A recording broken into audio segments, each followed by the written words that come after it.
Bienvenue à ce Countdown, cette pré-conférence de la journée d'études organisée par la Société suisse de chronométrie le mardi 28 septembre 2021 au Swiss Tech Convention Center à Lausanne. Nos deux invités sont tous deux docteurs en ingénierie. Et après un parcours à l'international, chacun de son côté, ils ont choisi la Suisse pour son terrain d'innovation. Ils ne connaissaient pas l'horlogerie avant de rejoindre leur entreprise respective. Et c'est avec un regard d'outsider qui nous propose aujourd'hui une innovation dans l'univers de la montre à quartz. Notre premier invité voulait être astronaute et il a fait son doctorat à Toulouse en réalité augmentée.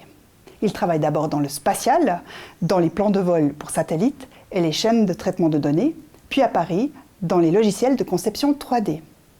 Il rejoint Icoflex à Lausanne, un laboratoire d'idées, comme directeur R&D.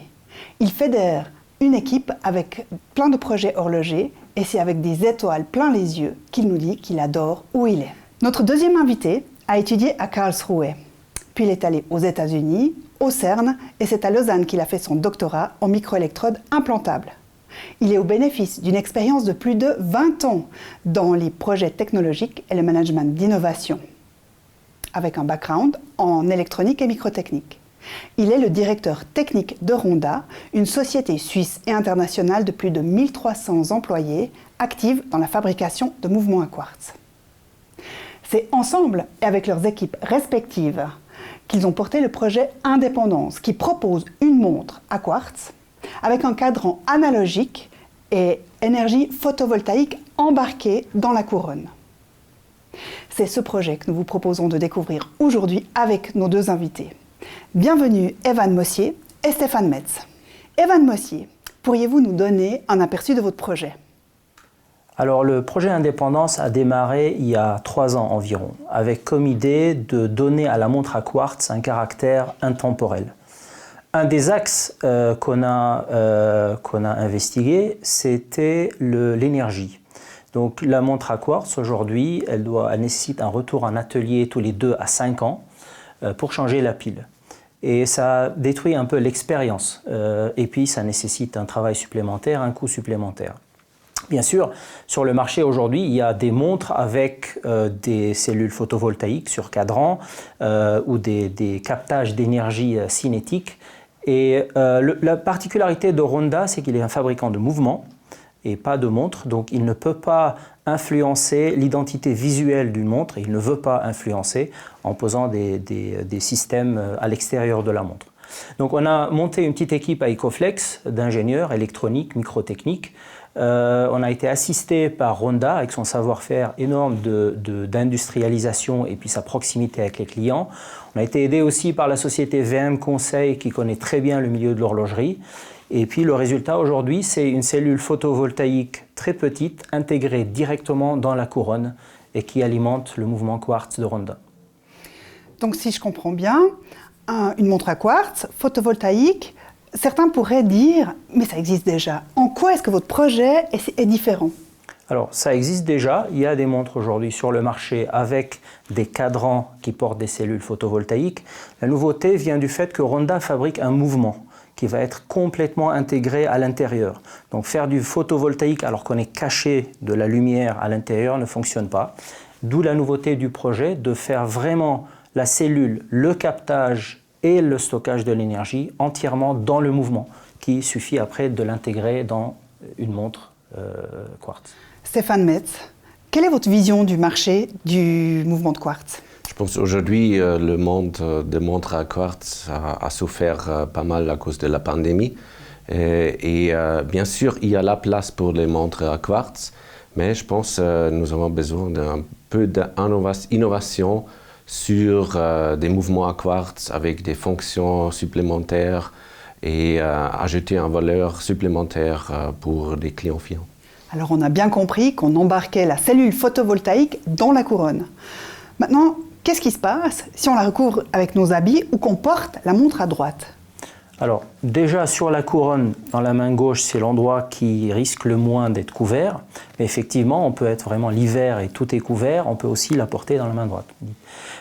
Néanmoins, en une journée par exemple, en 1 heure en plein soleil, la montre est chargée pour 4 mois. Donc il suffit, même dans ces conditions extrêmes, de la laisser 1 heure au soleil pour qu'on ait 4 mois d'autonomie. Donc ça reste quand même assez pratique.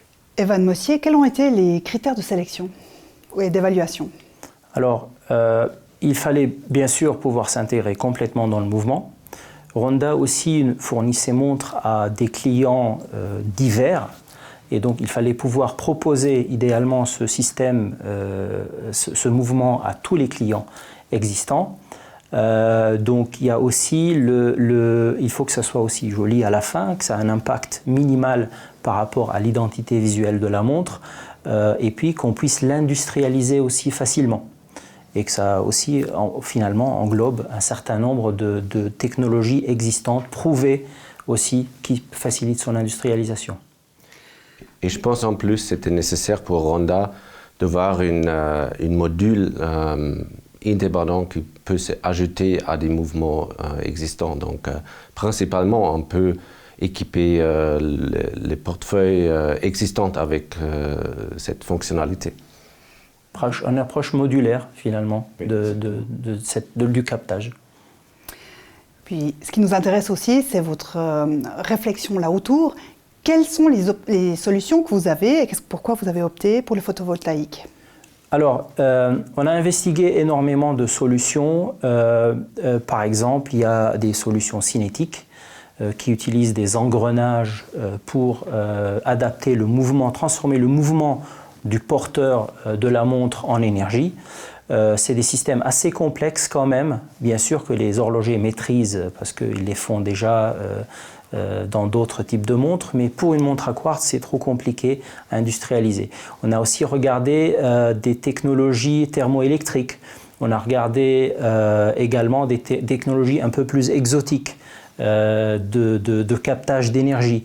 Il y a le piezoélectrique, on peut aussi avoir des systèmes bêta-voltaïques. C'est vraiment énorme les solutions. Il y a des solutions qui sont plus adaptées et développées, adaptées pour les réseaux de capteurs. Même ceux portés, par exemple, qui utilisent des réactions chimiques avec la peau, les sécrétions humaines. Donc on a vraiment investigué tout. Et d'ailleurs, le photovoltaïque a été éliminé dès le début parce que dès le début, on imaginait quand même que, comme on n'a pas accès à l'extérieur de la montre, c'était hors de question d'implémenter une solution photovoltaïque. Et c'est qu'après, quand on a vu que le potentiel finalement du photovoltaïque, qui en termes de surface ou de volume occupé est extrêmement rentable, on va dire de ce point de vue, extrêmement efficace, qu'on est revenu revisiter le photovoltaïque pour voir si on ne pourrait pas quand même trouver une solution. Et le résultat est la cellule photovoltaïque dans la couronne. J'adore ce parcours des chercheurs, de l'innovation, où on se dit non au photovoltaïque, vous faites tout le chantier de toutes les possibilités, puis finalement, vous êtes obligé de vous replonger dans le photovoltaïque. Quelles sont les options que vous aviez eues, puis que vous avez choisies, pour le stockage de cette énergie? Alors, le stockage, c'est un peu plus facile. Aujourd'hui, on peut faire soit des piles, il y a différentes technologies de piles rechargeables. Leur avantage, c'est qu'elles ont des tensions stables sur le cycle de charge et décharge. Elles résistent longtemps aussi, elles peuvent être rechargées sur plusieurs cycles. On peut les avoir aussi dans des tailles similaires aux piles non rechargeables, donc ce qui facilite leur intégration aussi. On peut utiliser des technologies, par exemple, des supercapacités ou des capacités. C'est un avantage, c'est que ça peut absorber des courants variables et importants, ce qui peut être utile, par exemple, en plein soleil, mais la tension varie grandement sur tout le cycle de charge et décharge, ce qui nécessite quand même un conditionnement d'énergie plus important. Un caractère aussi très important, une caractéristique très importante, c'est les fuites, les courants de fuite. Une pile, elle est chargée, par exemple, pour plusieurs mois, mais elle utilise très peu d'énergie en continu. Par contre, il y a des courants de fuite, c'est-à-dire les capacités se déchargent toutes seules, même quand on ne les utilise pas pour alimenter la montre à quartz. Et ça, c'est comparable, voire supérieur à ce que consomme une montre à quartz pour le cas des supercapacités. Ça s'améliore bien sûr, la technologie est en train de s'améliorer. Dans l'état actuel des choses, on a opté pour des piles lithium rechargeables. Et pourquoi alors ce nom de projet Indépendance? Alors, Initialement, le projet Indépendance couvre entre autres l'énergie, mais il a aussi d'autres applications, peut-être qu'on en parlera une autre fois. L'idée, c'était que le porteur de la montre est un objet indépendant de tout. Donc l'énergie, il génère entre guillemets sa propre énergie. La précision de l'affichage aussi, il n'a pas besoin de le régler, etc. La montre à quartz devenait vraiment un objet indépendant à toute épreuve. Et voilà. Et la partie énergie, c'est vraiment qu'une partie du projet. Donc pour l'utilisateur, pas de retour en atelier pour changer la pile. Nous avons déjà parlé de la modularité et donc le projet Indépendance a comme contenu encore des autres aspects d'innovation où on pourrait aussi imaginer d'ajouter comme un module en combinaison avec les mouvements existants. Ces aspects qu'on se réjouit de découvrir. Quand on fait de la recherche et de l'innovation, on oublie parfois un petit peu l'expérience du client final. Comment c'est chez vous? Donc, on aimerait être en contact en direct avec nos clients. Bien sûr, aussi l'expérience de client final. C'est pour ça qu'on a une méthode d'innovation itérative et interactive où on aimerait voir nos clients très souvent mettre donc des échantillons, des prototypes sur la table pour vraiment avoir un feedback de porteurs finaux. Vous en portez une alors? Oui, on est en phase de prototypage et donc moi et les autres collègues de moi, on est en train de porter donc, le système avec la couronne. Oui. Donc les prototypes, on a déjà produit un certain nombre de prototypes qui depuis un peu plus d'1 an maintenant tournent tous dans différentes conditions climatiques, d'éclairage, de porteurs, de vêtements, dans un tiroir, l'arrêt, le redémarrage. Et c'est une phase qui se fait en parallèle avec les clients qui les intègrent éventuellement. Donc ça se fait tous les deux en parallèle. Et puis on a confiance que bientôt ça sera dans des vraies montres de vraies marques. Donc oui, vous en êtes où avec ce projet et quand est-ce que le premier client final pourra acquérir une montre indépendante? Aujourd'hui, on est dans une phase de prototypage et d'industrialisation. Donc on vise pour mettre sur le marché début 2023. Et il y a différents aspects de perfectionnisme d'industrialisation. Par exemple, la couverture de la cellule photovoltaïque avec pas seulement une résine transparente, mais avec un verre ou un verre coloré. Et au niveau du brevet? Donc le brevet se trouve dans une phase de nationalisation. Et on est dans les différents pays du monde en train de déposer et continuer la phase.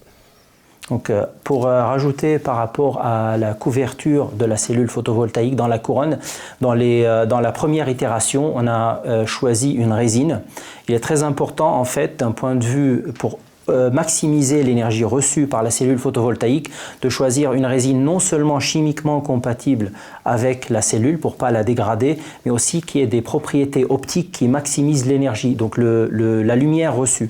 Et effectivement, quand Ronda va vers des clients qui veulent du verre ou du verre coloré ou différents types de matériaux, il est essentiel non seulement de travailler sur l'étanchéité de la couronne, qui doit quand même préserver ses fonctionnalités, qui préserve ses fonctionnalités de mise à l'heure, etc., les mêmes mouvements qu'avant, mais aussi on doit optimiser la livraison de l'énergie perçue, et donc ça fait un peu plus un travail supplémentaire par rapport à la cellule initiale couverte par une résine. Et puis maintenant que vous connaissez un petit peu les secrets du marché horloger, quel est votre regard? Est-ce qu'il y a encore une marge d'innovation possible dans ce milieu? Bien sûr, il y a encore la marge pour innover et je pense qu'on doit se trouver entre donc, le monde smartwatch avec un écosystème plutôt basé sur des logiciels ou des applications sur le téléphone mobile et entre donc, le quartz standard qui est pas mal sous pression de la compétition en Asie. Donc effectivement, aujourd'hui, dans les montres, l'énergie est essentielle. Donc que ce soit dans les smartwatches aujourd'hui qui ont besoin d'être rechargés fréquemment, le contraste par rapport à une montre à quartz ou une montre à quartz indépendance qui est autonome presque à vie, et il est marqué, il est assez présent. Et donc nous, on fait un premier pas maintenant au niveau de l'énergie pour fournir cette énergie-là, une énergie supplémentaire qui peut utiliser dans des capteurs ou dans des fonctionnalités de communication supplémentaires. Et je pense que ça, c'est une des clés pour les innovations futures dans ce domaine hybride entre montre et smartwatch, ou ordinateur ou capteur portable. Je pense aussi qu'il faut noter qu'il y a deux sujets qu'on touche toujours en discussion avec nos clients. C'est la protection de l'environnement. Et le deuxième, c'est la possibilité d'une interdiction de piles primaires dans certains pays. Donc ça veut dire qu'il faut un jour changer sur quelque chose de rechargeable. Donc ça, c'est les grands défis technologiques qu'attendent le monde horloger. C'est ça, c'est l'écologie, c'est les piles. C'est une partie, bien sûr, le monde horloger est vaste et il y a énormément d'horlogers aussi qui travaillent sur des domaines aussi variés que passionnants. Ça, c'est de notre point de vue et dans la continuité du projet Indépendance, c'est un peu les pistes qu'on propose un peu au monde horloger. On propose aussi des solutions un peu niches. Donc, par exemple, nous avons des mouvements avec une indication de l'état de marée. Pour des gens qui aiment de surfer, de faire de la natation, etc. Et donc là, ce qu'on voit, ce qui est aussi très touchant dans votre projet, pas seulement sur l'aspect technologique, mais sur comment vous avez fonctionné. Il y a un laboratoire d'idées qui vient taper à la porte d'un grand fabricant de mouvements à quartz, et c'est comme ça que naît cette association, et puis qu'on voit qu'il y a encore plein d'autres idées pour le futur. Merci beaucoup pour cette présentation fort intéressante. Serez-vous là au Swiss Tech Center pour la journée d'études de la Société suisse de chronométrie le mardi 28 septembre prochain? Oui, et je me réjouis de continuer la discussion et l'interaction avec nos clients. Absolument, on sera là et on sera prêt à répondre à toutes les questions. Et puis on a envie de discuter aussi avec les horlogers qui nous manquent depuis quelques années maintenant.